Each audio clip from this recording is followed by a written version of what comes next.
Buenas tardes, les habla el árbitro internacional FIDE José Gauna.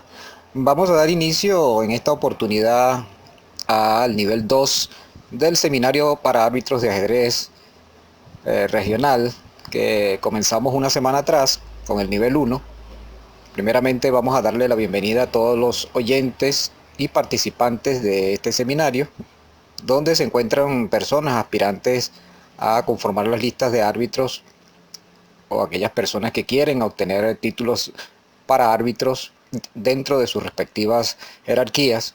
También le damos la bienvenida a los árbitros nacionales, FIDE e internacionales que están conectándose en este momento este, a esta transmisión de la eh, Asociación de Ajedrez del Estado Carabobo.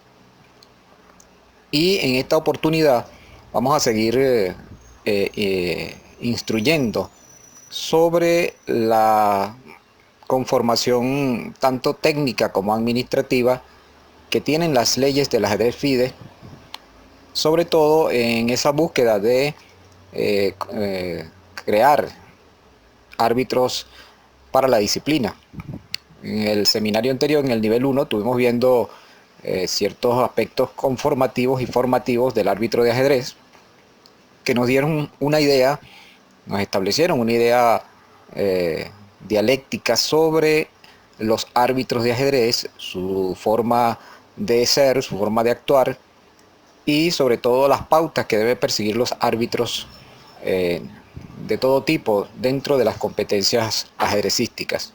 Para esta oportunidad hemos detallado una serie de situaciones que tienen que ver con la interpretación del reglamento y leyes del ajedrez de la Federación Internacional de Ajedrez.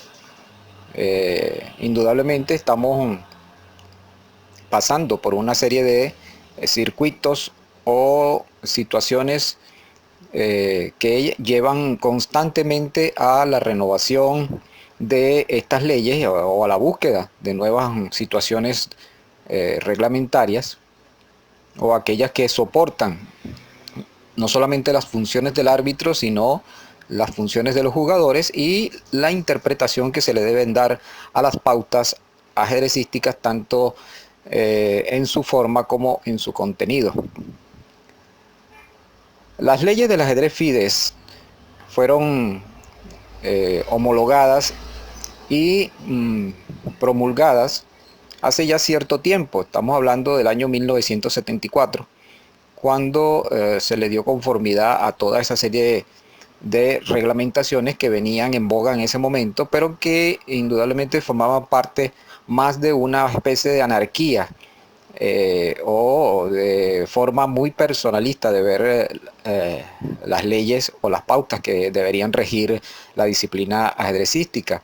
No solamente tomando en cuenta que el ajedrez es un juego bastante atípico y que como deporte indudablemente tenía que someterse a ciertas interpretaciones legales que le dieran mayor conformidad. Los jugadores y los organizadores interpretaron que los técnicos del ajedrez o aquellas personas que iban a solicitarle que supervisaran sus pruebas competitivas deberían tener un manual, un libro, un reglamento que les permitiera de una manera más precisa llevar a efecto los laudos, las interpretaciones y por supuesto esas improvisadas acciones que llevan incluso a sanciones durante las partidas de ajedrez. Las leyes del ajedrez FIDES son el compendio de normas, pautas, convenciones, acciones legales, regímenes disciplinarios y sancionatorios que se agrupan en un libro de capítulos que a la vez están formados por artículos e incisos que fueron detallados por especialistas de la Federación Internacional de Ajedrez. Estas leyes del ajedrez FIDE deben encargarse de legislar las acciones sobre el tablero y aquellas que probablemente sean aledañas a la forma de actuar dentro de las competencias ajedrecísticas. Eh, Hagamos un poquito de historia sobre las leyes del ajedrez, ya que esto, al igual que la disciplina que trata de supervisar y corregir, tiene un formato y un contenido bastante complejo que le da a la misma disciplina del ajedrez un carácter, si se quiere, a veces tosco, brusco, que le obliga a estar renovando esos aspectos legales que deben supervisarla como disciplina meramente deportiva. Desde que la disciplina del ajedrez tuvo una expansión más o menos reconocida mundialmente, lo que era el mundo conocido del siglo V, estamos hablando, esta expansión se originó a partir del mundo árabe en la Asia central, donde llegaron desde el continente africano y que posteriormente se irradió a toda Europa occidental, llevó a que el ajedrez sufriera algunas transformaciones, estas que incluso han permanecido a lo largo del tiempo y a lo largo de los siglos. Estas transformaciones también dieron lanzamiento a nuevas pautas, nuevas reglas, nuevas leyes que, aunque muy tímidamente, fueron llevadas a efecto por las personas que tenían en su haber supervisar las competencias ajedrecísticas. Indudablemente es bueno interpretar o reconocer que en esos siglos quizás no existían los árbitros de ajedrez, pero que los jugadores, al trabajarse dentro de una disciplina en aquel entonces un tanto informal, tenían que también someterse a ciertas reglas. Indudablemente el ajedrez era distinto, era un juego interpretado como un juego de mesa, un juego de azar, e incluso sus situaciones se dejaban conllevar por cosas como el lanzamiento de dados o sencillamente cosas circunstanciales que no tenían nada que ver con el carácter científico y metodológico que tiene el ajedrez hoy en día. Las pautas metodológicas para el juego de ajedrez se originaron más precisamente en el año 1808 en Londres, cuando un señor de apellido Sarrat, como formante del club de ajedrez de esa localidad de Londres,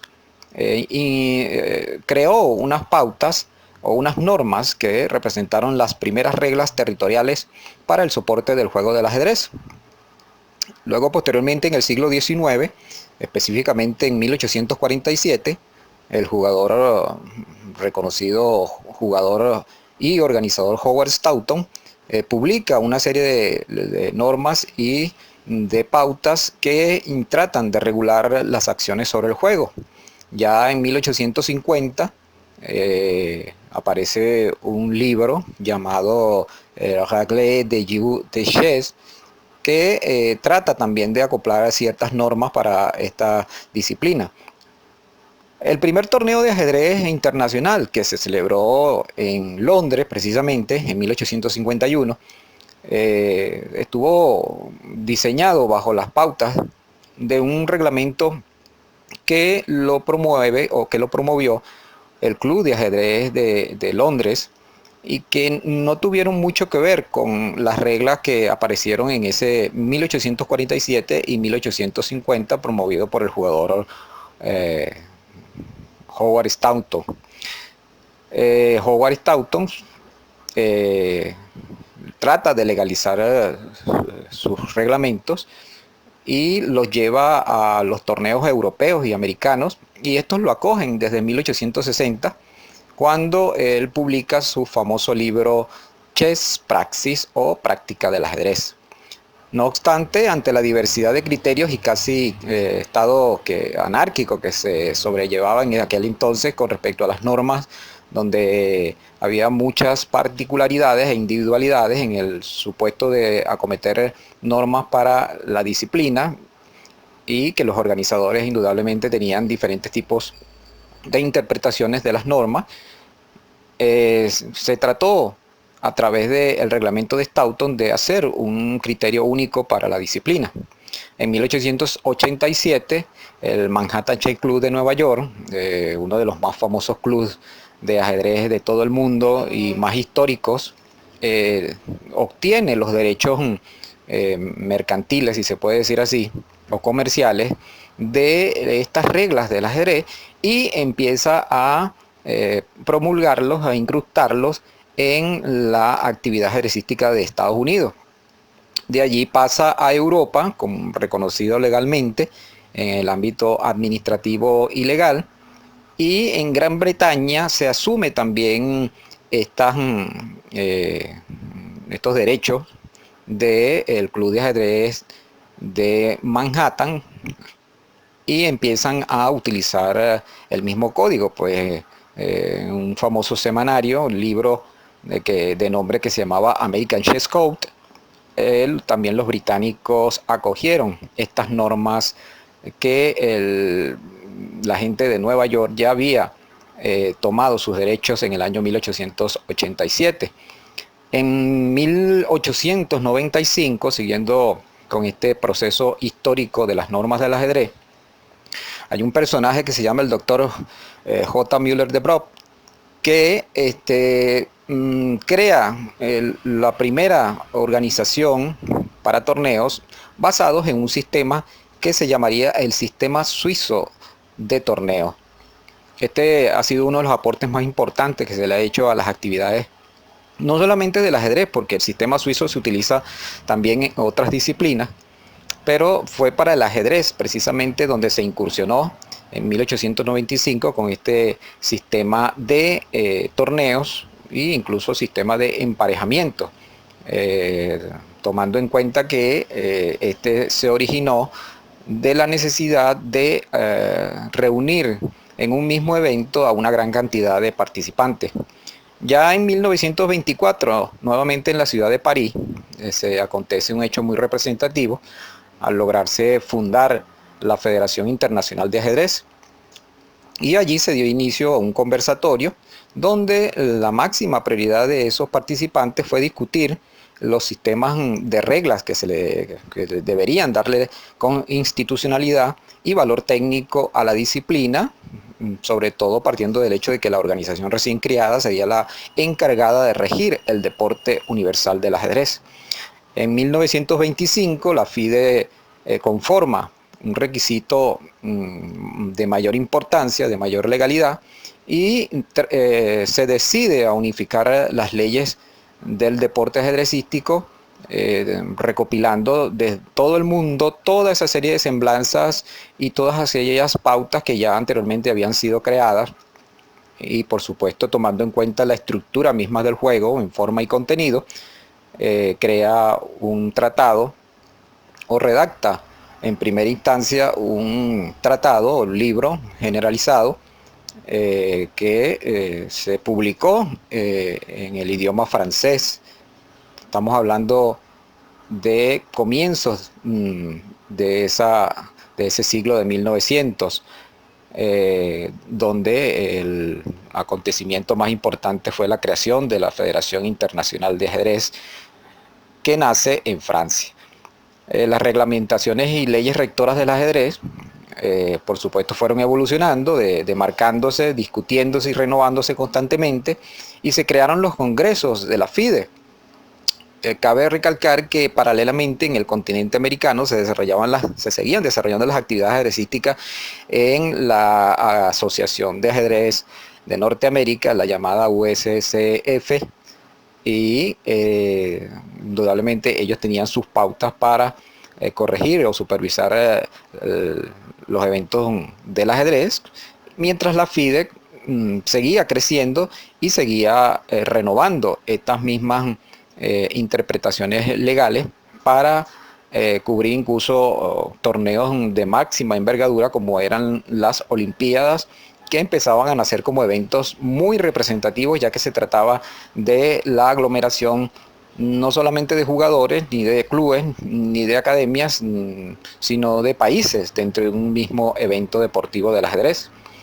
Ya en 1956 se realiza el Congreso de Estocolmo y allí se renuevan nuevamente las leyes originarias y se publican nuevamente en idioma francés, incluso colocándoles ciertas complementaciones.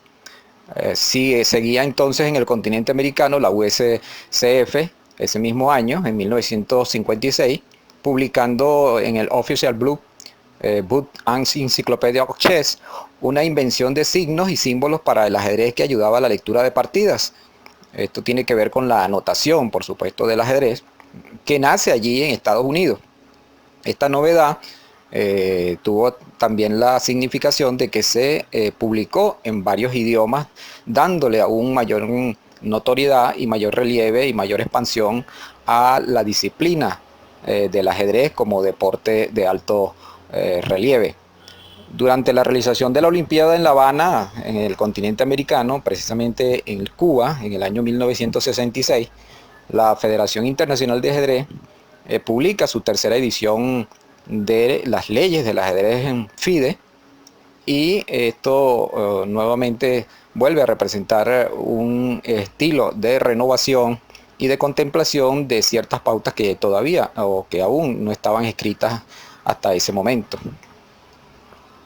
Tenemos que aclarar también que en 1971 y 1972 se establecieron también importantes renovaciones a través de un señor llamado Kenneth Harner, un manager o técnico de la Asociación de Ajedrez de Estados Unidos o de la Federación de Estados Unidos, en un tratado que se llama Official Chess Handbook, que publicaba un completo reglamento con las leyes del ajedrez vigente, actualizadas, y reglas suplementarias unidas a la anotación simbólica de partidas de ajedrez.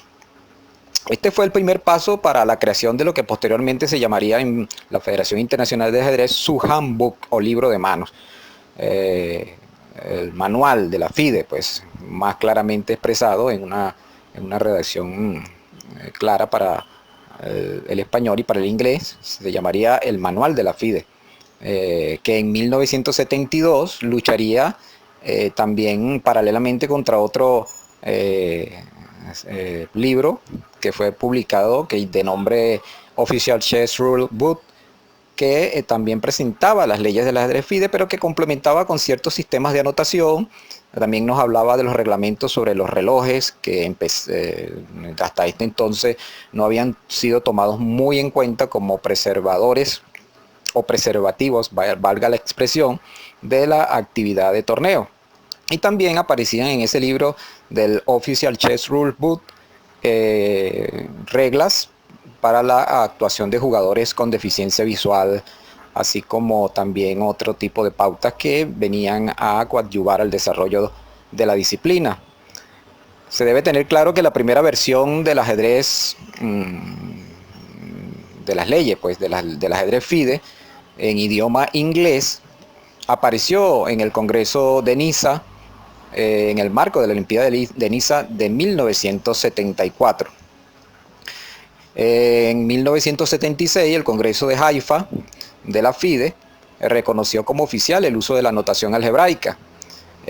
Cosa curiosa es que aunque seguía siendo prácticamente más utilizada la notación descriptiva, la FIDE imperaba porque se sometiera a mayor utilización el nuevo órgano de anotación de partida, que era el sistema algebraico. Esto realmente no vino a ocurrir sino hasta el año 1981, esta oficialización del sistema de anotación, ya con un poquito más de radicalismo de la FIDE, que imperaba a sus jugadores y a sus técnicos que se respetara el reglamento de anotación en sistema algebraico como sistema obligatorio. Pero no fue sino hasta el Congreso de Graz de 1985 y también el Congreso de Niza de 1992, cuando se sigue discutiendo sobre la reglamentación de la anotación de la partida, y entonces se hace más imperativo que sea el reglamento de algebraico para la anotación de la partida el que impere en todos los torneos oficiales de la FIDE. También tenemos que aclarar que la ICCA en 1985 solicitó a la FIDE la introducción de nuevas pautas o nuevas reglas para la actuación de jugadores invidentes y deficientes visuales en torneos, no solamente de su propia organización, sino también de la FIDE. Y por supuesto la importancia y las renovaciones de un libro más organizado empezaron también en ese Congreso de Niza de 1992. Las leyes del ajedrez FIDE han sido promulgadas por primera vez en 1974, pero han sido revisadas y renovadas, han habido recomendaciones, transformaciones. Esto nos da, por supuesto, una idea de lo que siempre hemos dicho, que es que, o lo que yo he dicho, que las leyes, incluso las leyes naturales, pueden cambiar según la interpretación del caos o el orden en el cual vivimos dentro de este cosmos. La disciplina del ajedrez no escapa a eso, y a partir de la forma y contenido que tiene la misma estructura del juego, se han hecho renovaciones de las leyes que han impactado, si se quiere, a sus cultores, pero que han servido para causar un sentido de moral, ética, legalidad y administración más profunda del juego. Y podríamos mencionar que estas renovaciones se realizaron desde 1974, pasando por el año 1984, el año 1988, el año 92, 93, 96, año 97, donde se hicieron correcciones importantes, y en los años 99 y 2001, donde también aparecieron en los libros del handbook y de las leyes del ajedrez renovaciones y complementos que ayudaron a la disciplina a seguir compitiendo en su derecho a convertirse en una disciplina de carácter competitivo o deportivo. Las leyes del ajedrez aprobadas en el año 1997 renovaron también varios libros y se cubrían las acciones de torneo, no solamente en lo que tiene que ver con la estructura y la dialéctica del juego, sino también la creación o la reformación de las diferentes modalidades y de los controles de tiempo. En el año 2001 las leyes del ajedrez fueron integradas en un solo libro que cubría unilateralmente todas las modalidades. Esto quiere decir que si anteriormente existía un reglamento para el torneo Blitz, un reglamento para el torneo rápido y otro para el torneo estándar, en el 2001 estos libros fueron integrados en uno solo y se introdujeron también métodos de complementación que ayudaban a que esta integración no chocara con los intereses de cada una de estas modalidades. También en el año 2001 se introdujeron los métodos para la afinación de los controles de tiempo, sobre todo los tiempos Fischer y Bronstein, que hablan sobre las situaciones de tiempo añadido y las situaciones de tiempo retrógrado. Sobre estos tipos de controles, por supuesto, ustedes tienen un manual de la FIDE que les da información sobre cómo se comportan estos requisitos o sistemas de controles de tiempo. Siempre hemos pensado que como árbitros es importante poseer en nuestros archivos el historial y el proceso evolutivo de las leyes de marca, que a través de la historia se deben hacer renovaciones según los ámbitos y según la forma como se movilizan sus cultores dentro de esos sistemas o dentro de esas regiones. Indudablemente la FIDE ha sido bastante flexible en otorgarle a las distintas federaciones formas de actuar, aunque les pide que estas formas de actuar no colinden con las reglas generales del ajedrez. Esto quiere decir que tanto el handbook como las leyes del ajedrez FIDE no pueden ser violentadas, pero las leyes utilizadas por las distintas federaciones pueden buscar caminos que se adapten a las rigurosidades de la actuación de sus cultores, de sus jugadores y también de sus organizadores. Debemos decir también que desde el año 2001 al año 2020 se han efectuado importantes revisiones de las reglas del ajedrez de la FIDE para las leyes de torneo, y que desde el 2001 hasta el 2014 prácticamente hubo un vacío o un lapso bastante largo donde estas transformaciones casi fueron imperceptibles, casi invisibles aunque se seguían celebrando los congresos regionales, los congresos continentales y los congresos olímpicos. No fue sino hasta el Congreso de Estonia, celebrado en Turquía en octubre del 2013, donde se introdujeron revolucionarias y muy importantes normas después de largos debates.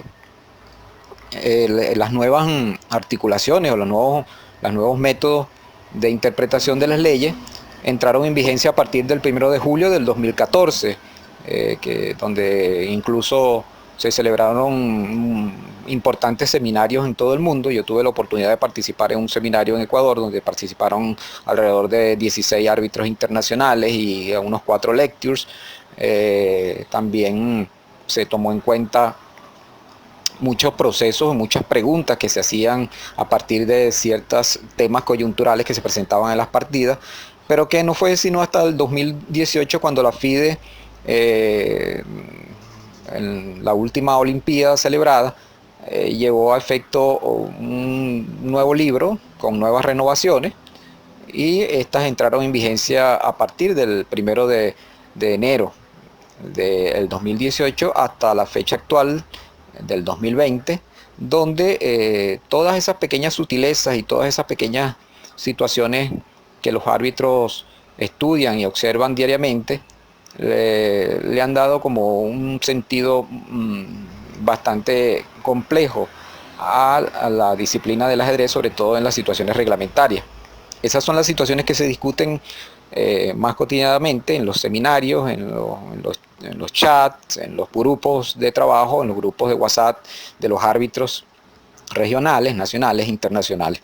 A veces son interpretaciones o coyunturas bastante repetitivas, pero debemos tomar en cuenta también que todos los días se están perfeccionando y se están graduando árbitros, recibiendo sus títulos no solamente de árbitros regionales, nacionales, sino también de árbitros FIDE y árbitros internacionales. Ahora bien, ¿cuáles son los alegatos a las leyes del ajedrez? Las leyes del ajedrez se dividen en 2 tratados, uno que contempla las reglas básicas del juego y otro que contempla las reglas de competencia.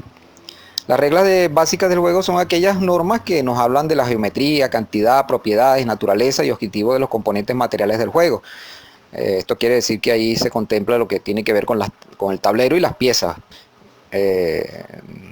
la forma de iniciar la partida y también la forma de finalizar la partida. ¿Y qué son las reglas de competición tratadas en su segundo compendio? Bueno, las reglas de competición son las normas que nos hablan de esos elementos técnicos, dialécticos y hasta filosóficos del juego, y aquellas regulaciones y sanciones originadas del incumplimiento de estos elementos. Claro que hay ciertos elementos allí que a lo mejor la gente dice, bueno, ¿y por qué no están en el primer temario, que es el de las reglas básicas? Por ejemplo, como el caso del reloj de ajedrez, que aparece en las reglas de competición. Bueno, esto es así porque el reloj de ajedrez tiene una sutileza muy especial, que aunque es un aparato mecánico, un elemento tangible que se puede palpar, él corrige las situaciones de un elemento intangible. Este elemento, por supuesto, es el tiempo, y por eso aparece más apropiadamente en la segunda parte de las leyes, dentro de las reglas de competición. Recuerden ustedes que toda esta problemática de del tiempo dentro del ajedrez, de los controles de tiempo, es uno de los puntos más álgidos que se ha presentado a los especialistas de la FIDE para tratar de llegar a acuerdos sobre cómo utilizar este elemento intangible de la disciplina. Bases de un torneo. Las bases de un torneo son aquellas que son aledañas o podríamos decir, son complementarias a las reglas básicas del juego y también a las reglas de competición. Las reglas básicas del juego y las reglas de competición están claramente definidas en las leyes del ajedrez y probablemente también en ciertos compendios del handbook. Sin embargo, las bases de un torneo son aquellas que están establecidas por los organizadores y por los técnicos en un momento determinado, más precisamente en los momentos prediseño de los eventos y de las competencias. Las mismas, estas reglas, que incluyen incluso sanciones y formas de ejecutarse estas sanciones, deben ser publicadas por los organizadores mucho tiempo antes, ¿verdad? Presentando un informe previo al torneo al cual se va a celebrar y sobre todo también antes de hacer las invitaciones para que los jugadores de forma masiva o de manera clasificatoria o invitacional se lleguen hasta los torneos de ajedrez. ¿Cuáles son los artículos más coyunturales de las leyes del ajedrez FIDE? Para mí, sin duda, los artículos más discutidos y que son de causa mayor de controversia son aquellos que tienen que ver con el artículo 4, o sea, la acción de mover las piezas, el artículo 5, que tiene que ver con la finalización de la partida, el artículo 6, que es el uso del reloj, y el artículo 7, que habla sobre las irregularidades. En este caso, cuando hablamos de irregularidades, que como lo señala la traducción, no te habla de ilegalidades, los jugadores muchas veces discuten o los técnicos discuten sobre lo que es algo irregular o sobre lo que es algo ilegal. En realidad, si nosotros vamos al diccionario de la Real Academia de la Lengua, vamos a encontrar que son muy afines estos conceptos de irregular y de ilegal. Sin embargo, al reglamento como tal le cabe más la expresión ilegal. No en balde, se habla dentro del reglamento, no sé si por causa de las traducciones, de irregularidades. Aunque una irregularidad puede ser algo que ataque más la forma del asunto, del fenómeno, y que lo ilegal ataque más lo que es el contenido del asunto, del elemento en juicio. Yo creo que eso es algo que se va a ir madurando poco a poco y que al final se le va a dar una sola conceptualización, ya sea de irregularidad o ya sea de ilegalidad. De todas maneras, esto lo vamos a estar hablando en el tercer nivel, el nivel 3, cuando vayamos a las situaciones coyunturales del juego. Los artículos de los cuales estamos hablando, el 4, el 5, el 6 y el 7, se correlacionan muchos entre ellos y no se puede tomar una decisión dentro del artículo 5, por ejemplo, si se obvia las cosas del artículo 4 o si se toman acciones con respecto al artículo 7 y se obvian situaciones del artículo 4, del artículo 5 o del artículo 6. Esto quiere decir que se encuentran íntimamente relacionados y que la FIDE es consciente de eso y que por ello trata constantemente de encontrar unas situaciones más claras sobre la interpretación de estas regulaciones. Ahora bien, esta correlación de leyes también afecta a los jugadores y afecta a los árbitros. Ya en el artículo 11 se habla sobre la conducta de los jugadores. Y los jugadores, dice allí en el artículo 11.1 que no actuarán de forma que deshonren el juego de ajedrez. Esto es bastante extenso, ¿verdad? Y ustedes tienen en sus manos, probablemente se les está pasando también el organizador de estos seminarios, les está pasando a todos el manual del árbitro FIDE, donde ustedes pueden ver todos los incisos que cubren el artículo 11.1 o el artículo 11 desde allí en adelante y que dejan las pautas a los jugadores para que precisamente no deshonren el juego del ajedrez. Deshonrar indudablemente tiene que ver con que no incumplan las reglas o las leyes del ajedrez. Y en el artículo número 12 habla sobre el papel del árbitro, que está muy relacionado también o deja un espacio de interpretación desde el mismo prólogo de las leyes. Dice en el artículo 12.1 que el árbitro velará porque se cumplan las leyes del ajedrez y este aspecto o esta redacción es muy amplia, ¿verdad? Hay personajes que defienden que los árbitros no deben inmiscuirse muy directamente en situaciones o decisiones donde el principal defensor, el principal juez debería ser el propio jugador o los propios jugadores. Sin embargo, la FIDE ha entendido que el árbitro tiene potestad para actuar en muchas situaciones, y yo diría que en más del 99% de las situaciones el árbitro tiene que tomar las riendas del asunto para impartir laudos o para evitar situaciones que se puedan convertir en muy problemáticas. Dijimos anteriormente que los reglamentos están integrados. En este momento hablamos ahora de las modalidades de torneo. Los torneos de ajedrez se dividen en torneos rápidos, torneos blitz y torneos estándar. Este último torneo estándar siempre se le ha dado el calificativo de torneo clásico, aunque en el handbook ni en las leyes del ajedrez aparece la palabra clásica por ningún lado. Siempre debemos utilizar es la palabra estándar o ajedrez estándar. En el mismo manual de la FIDE les da a ustedes las sugerencias, ustedes lo pueden leer ahí. Por cuestiones de tiempo no vamos a caer en esas redacciones directamente, pero sí, por ejemplo, en el ajedrez rápido podemos ver que se ha cambiado los controles de tiempo para determinar a una partida o un torneo como ajedrez rápido. Pues estamos hablando de un torneo que va desde 10 minutos hasta la hora de finalización o la hora de régimen o de duración.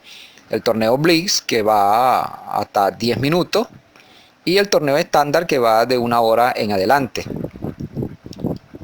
Posteriormente, y dentro de los apéndices del ajedrez, también aparece lo que se llama el torneo de a caída de bandera o quick play o finish, como lo llaman muchos.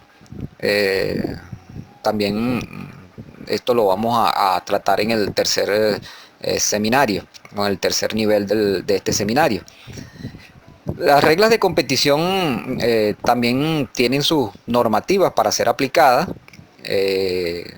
Cuando nosotros tenemos un árbitro que supervisa una mesa o cada mesa, sabemos que todos los torneos no tienen ese régimen, porque indudablemente para los organizadores es muy problemático contratar una gran cantidad de árbitros de mesa para que supervisen cada una de las partidas.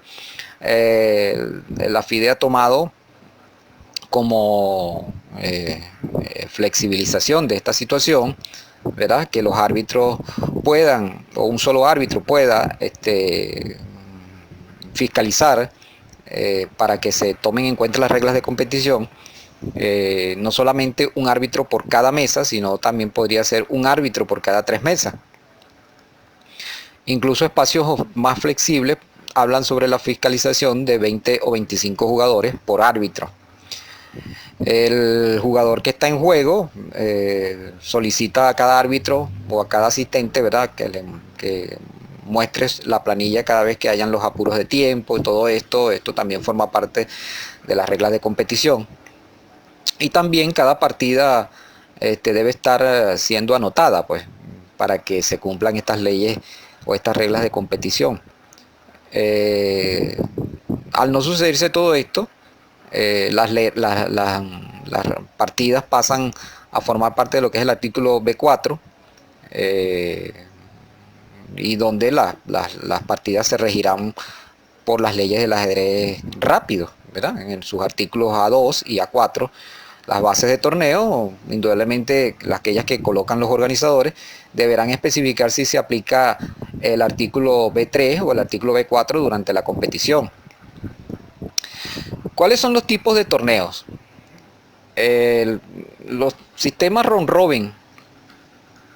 Estos son los torneos donde juegan los jugadores de una manera que cada jugador juega contra todos los jugadores de ese mismo evento.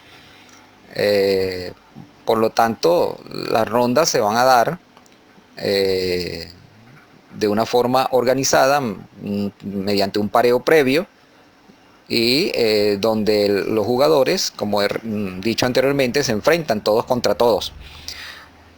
Si el número de participantes es par o el número de participantes es impar, por supuesto, esto también puede afectar las situaciones de juego, aunque no afectaría el número de rondas que jugarían este grupo de jugadores. Por ejemplo, en un torneo de 5 o 6 jugadores, siendo 5 impar y siendo 6 par, el torneo se celebraría con 5 rondas, donde si hay 5 jugadores, un jugador quedaría libre en cada ronda, y si el número de jugadores es par, o sea 6 jugadores, todos los jugadores jugarían con otro compañero o otro rival en todo momento. Luego tenemos el sistema suizo. El sistema suizo, como ya hablamos anteriormente, creado por Harner, esto fue creado por el señor De Brock. Tiene la particularidad de que busca resolver esos problemas donde se presentan una gran cantidad de jugadores y los jugadores, esa gran cantidad de jugadores puede participar con pocas rondas o con un número limitado de rondas. Cosa diferente en el sistema round robin, donde la poca cantidad de jugadores permite realizar una buena cantidad de rondas. En el sistema de empareamiento suizo, que este es el sistema más popular de todos los torneos, la principal característica, vuelvo y repito, su naturaleza, radica en que con pocas rondas se puede llevar a juego a una gran cantidad de participantes. A diferencia del sistema suizo, el sistema round robin, los jugadores no se enfrentan entre sí todos, pues. La gran cantidad, por supuesto, de jugadores en un sistema suizo no permite que eso sea así. Y la esencia del sistema suizo, que es algo que siempre una pregunta que me hacen y que yo veo que la gente no interpreta a cabalidad. La esencia del sistema suizo, que muchos interpretan como eso de jugar poca ronda en una gran cantidad de rondas, no es precisamente eso. La esencia del sistema suizo es la protección del jugador o los jugadores mejor rateados de un torneo. Hablemos un poquito de los sistemas de desempate. Bueno, es bien sabido que en las tablas de calificación o de cualificación final de los torneos o intermedia de los torneos aparecen jugadores homologados en sus puntuaciones, o sea, con la misma cantidad de puntos. ¿Cómo se hace para resolver este problema? Bueno, se establecen ciertos algoritmos matemáticos, estadísticos, proporcionales y racionales, cuantitativos, y otros tantos dialécticos y filosóficos que son cualitativos. Estas herramientas permiten la separación de esos jugadores con igual puntuación y colocándoles un grado de jerarquía o posiciones puntuales dentro de las tablas de clasificación. ¿Cuáles son los tipos de sistemas de desempate más utilizados? Bueno, en los torneos suizos los más utilizados son el Sonnenberg-Berger. El Sonnenberg-Berger es la suma de las puntuaciones de los oponentes que un jugador a los que ha vencido y la mitad de las puntuaciones de los jugadores con los que ha hecho tabla. O sea, en un torneo, si hay dos jugadores empatados con la misma puntuación, el jugador que tomará mayor jerarquía, mayor preponderancia en la tabla de clasificación, que quedará arriba, es aquel que obtuvo la mayor puntuación, tomando en cuenta la totalidad de los puntos de los jugadores a los que les ganó y la mitad, la sumatoria de los puntos de los jugadores a los que les hizo tabla. Se suma todo eso, los puntos de los jugadores a los que le ganó y la mitad de los puntos de los jugadores que hizo tabla, y ese es el Sonnenberg. Luego tenemos el Buchholz, que lo que hace es tomar todos los puntos de todos los jugadores que usted enfrentó. Si hay un empate entre dos jugadores, vencerá en la tabla de clasificación aquel jugador que haya tenido más puntos de la sumatoria de los jugadores a los que le enfrentó. También están otros sistemas de puntuación como el mayor número de victorias, que se refiere sencillamente a esos jugadores que obtuvieron mayor cantidad de triunfos en cada uno de sus partidas. Esto se entiende muy fácil, pues. En el sistema round robin existen otros desempates y algunos que son también homologables hacia el sistema suizo. Por ejemplo, el Sonnenberg se puede utilizar en el round robin, se puede utilizar en el suizo. Más claramente es más beneficioso o más correcto utilizarlo en el round robin porque hay menor cantidad de jugadores probablemente. Ya explicamos lo que es el Sonnenberg.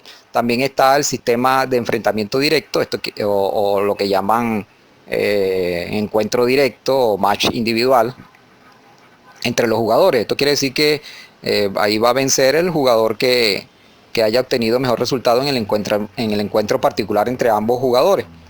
Luego tenemos el sistema Koya, implantado, si se quiere, históricamente recientemente, y esto se refiere al número de puntos logrados contra todos los oponentes que han alcanzado el 50% o más de la puntuación. O sea, si hay dos jugadores empatados en la tabla de clasificación, a ellos se les va a valorar solamente las puntuaciones de aquellos jugadores que enfrentó, pero que hayan hecho el 50% de los puntos. O sea que en un torneo de 9 rondas, si usted enfrentó a un jugador que hizo 4 puntos, no se le tomarán en cuenta los puntos que hizo contra ese jugador. Pero si usted enfrentó a un jugador que hizo 4,5 o más puntos, entonces se puede utilizar el sistema Goya para indudablemente hacer una homologación de puntuaciones que al final dirima esa igualdad o esa jerarquía dentro de la tabla de clasificación. Bueno amigos, estamos llegando aquí al final de este nivel 2 para este seminario de ajedrez por internet para árbitros regionales. Y bueno, lo que nos queda es entonces enviarles nuestra cordial invitación a que participen en el tercer nivel de este seminario, que se va a dar el 14 de junio, y que nos va a llevar a la interpretación de ciertas reglas que forman coyuntura dentro del reglamento y de las leyes del ajedrez FIDE, y que son aquellas que están más en boga dentro de las discusiones de los árbitros de cualquier nivel para la interpretación de las reglas del ajedrez. Espero que escuchen con atención este video que se publica en el canal de la Asociación de Ajedrez para que no se extravíen y que indudablemente mediante la presentación en video y PowerPoint ustedes pueden tener un criterio más amplio y más preciso, más claro sobre lo que hemos tratado de aclarar o de instruir en este seminario. También les hago la invitación para que estén pendientes de las evaluaciones que se van a hacer para este seminario. Pueden ir practicando, repito, viendo los exámenes que se presentan en mi blog ajedrezesmimundo.blogspot.com, donde yo he colocado algunos posts con preguntas sobre exámenes o cuestionamientos dentro de la disciplina del arbitraje y que pueden ayudarles a tener un claro panorama sobre lo que puede venir dentro de un examen para árbitros de la FIDE en cualquier parangón, en cualquier rango, pues. Así que me despido de ustedes, soy el árbitro internacional José Gauna y por supuesto un saludo muy cordial a todos ustedes y gracias por su participación.